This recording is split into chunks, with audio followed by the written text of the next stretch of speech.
Hey, ladies and gentlemen, it's All Sports with Smitty. I'm your host, Smitty, and we right back at it, ladies and gentlemen, here for another one. Got my executive producer in the background, Steph. Say what's up to the people. Hey, people, what's going on? All right. We're going to go back in time, ladies and gentlemen. Saturday, July 29th, fight night. Terrence Bud Crawford versus Errol Spence. At the beginning of the fight, it looked like it was going to be a duel. But Crawford took control of the fight, handled himself like a ring general, and dominated Errol Crawford. He basically knocked him out. I would have to give it to Spence because he stood up and he got knocked down a couple times, but he didn't get knocked out. So I'll give it to Spence for that. The referee had to stop it because Crawford was killing him. The shots that he was hitting him with were monumental, ladies and gentlemen. Insane. Definitely. It was that fight. I mean, I'll be honest with you. I don't know either one of them, to be honest. Now, that's probably bad because I actually like fights. Mm-hmm. But I did not know Errol Spence, to be honest. I never saw Errol Spence before either. Okay. But I knew Bud Crawford. But he was a champion of sorts, would we say? Mm-hmm. Yes, he held how many belts? 3. 3 belts, right? Mm-hmm. So it begs the question, how did this dude come ill prepared for Crawford? Crawford was a head and shoulders above him. But it wasn't a bad night for either one of these gentlemen. I'm going to let you know why right now. Why? Crawford, well, let's start with Errol Spence. Errol Spence, the loser, guess how much he walked away with? How much? $4 million. Nice. That's not Mayweather money, but right. it's $4 million for a fight. I know who Mayweather is, so for somebody who I don't really know, not for nothing, $4 million's good. $4 million is decent. So what did Crawford do? $15 million. Stop it. Yeah, 15. Wow. So, you wonder, like this dude, Spence, not for nothing, he fell down and he got right back up. Yeah. I don't think he was even counted. I don't know if anybody counted him. But not for nothing, did it look like he had a little puff or something before the fight? He's from Texas. They have a little bit of a draw with them when they talk. Okay, but in his facial features, it looked like he might have gotten high. Something was happening. And then of course his face turned red because of the onslaught indeed punches that Crawford gave to him. So that was a pretty entertaining. It was an entertaining fight. Bud Crawford, he's up there in age. How old is he? Crawford is 35. So he's not going to be fighting for too much longer. So he's going to want to get paid his next couple fights. I think Spence is not too much younger than him though. I think he was 33. Yeah, they're both in their 30s. They both were in their 30s. Yeah. Well, amazing fight. Hats off to the both of them. All right, ladies and gentlemen, it's All Sports with Smitty. And guess where I was Sunday night? Where were you, Smitty? I was in Baltimore, Maryland, ladies and gentlemen. Whoop. Doing what? Watching the Yankees get destroyed by the first place Baltimore Orioles. Now, you know something's wrong when you're talking about the Baltimore Orioles in first place. The world is upside down, ladies and gentlemen. The world is upside down. All right, I was in the building, ladies and gentlemen, Sunday night versus the Orioles, and the first inning felt like an hour. I looked up, it was 3-0. Severino's on the mound, and there's still no outs. I was like, what is going on? That was about 30 minutes into the first inning. The first inning had to at least take an hour, ladies and gentlemen. But once he got through the first inning, he started to settle down a little bit. But his last 3 outings, Luis Severino, he's given up 7 runs in each outing. So he needs to go down to AAA, work on his delivery or something. Shout out to Cousin Dempsey for the tickets. Good luck, good looking, bro. Appreciate it very much. Shout out to Dempsey for the tickets. Yeah, you look like you were in your world, actually. You were enjoying yourself out there. As they were getting destroyed, the Yankees. It was still a good time out. 35,000 people were there. Wow. It was an event. It was something nice to go to. I need to make more trips out. I was talking to my boy Butch. You know Butch. Yes. On Messenger. Hey Butch, what's up, Butch? What's up, Butch? I might head up to the city for Labor Day weekend. We'll see what's going on. We might try to set up something. Okay, that's what's up. Yeah. So what do we project now? Like, okay, I know the Yankees, they're in whatever lane they're in. You know, Last I'm not place. a big MLB or baseball.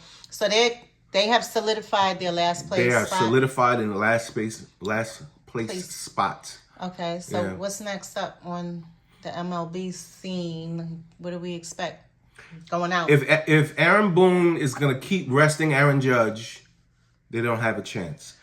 He rested him the game where we went. Judge didn't play when we went out there. Okay. And I was disappointed. I wanted to see Judge, but it was Sunday Night Baseball too on ESPN, and your big ticket is sitting on the bench. Right. So what was the score? 9-3 was the final. 7-0 in the first inning. So I mean, we scored 3 runs. We gave it a valiant effort, but just came up too short. Who was the top players that made those? Bauer hit a home run. Okay. And I believe Torres hit a double off the wall. And I forgot where we got our other run from. Stanton had the New York fans very happy for a split second. He hit a ball and it went foul down the third baseline where we were at. We were on third base. And he hit it down there. And when he first hit it, I was like, oh, wow. But it went foul. So it wasn't a home run. Yeah. And then he struck out the next pitch. So the Yankees. Who they playing next? I have to look at who they have up next. But let me just tell you this. Torres leading off is okay. Judge in the 2 spot. I would have Rizzo in the 2 spot.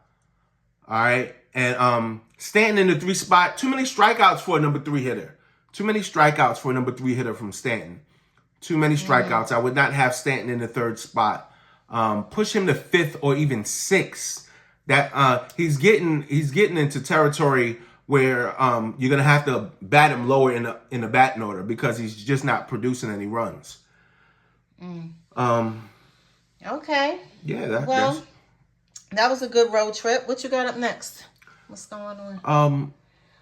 I know you got to talk about the Knicks. Got to talk about the Knicks, ladies and gentlemen. Got to talk about the Knicks. Since we last were on, no blockbuster moves. I believe they are going to have to move Fournier. They might hold on to him and move him at the deadline because he will be an expiring contract. But they haven't moved him yet. So they might be waiting to the deadline once the season starts. So I'm not too happy with that. Leon Rose is a mixed bag, ladies and gentlemen. He's a mixed bag. He'll do some good things, but then he'll do some boneheaded things.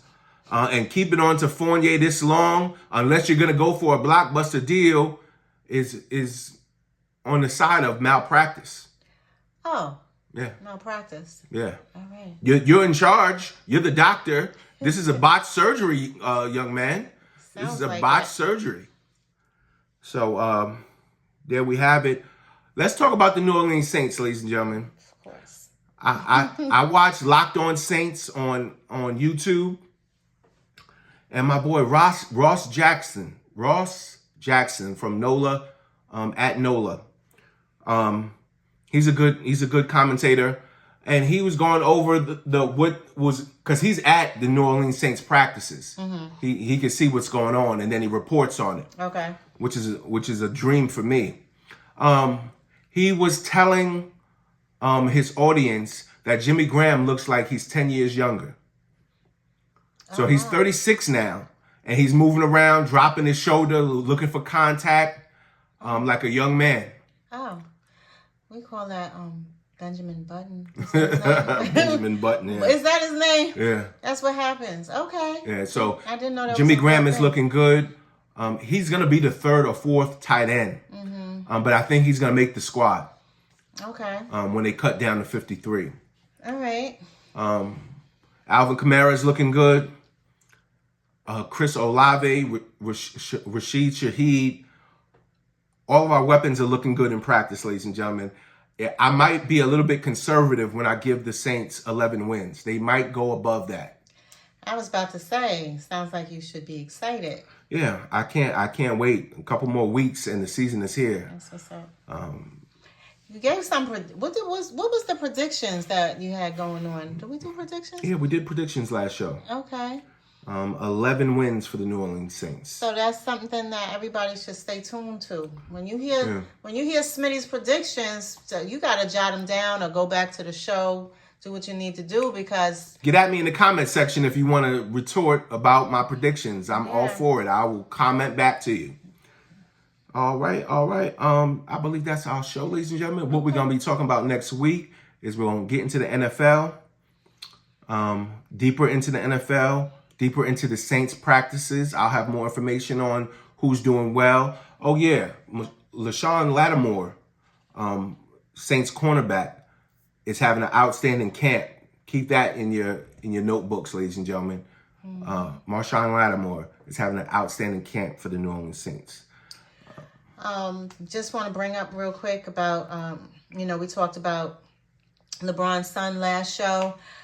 He's out of the hospital, obviously, since we last met, and he's doing well. It's just still something to think about when we have these young people that's out here. They're playing, their heart out, and they're out there on the court and doing their thing.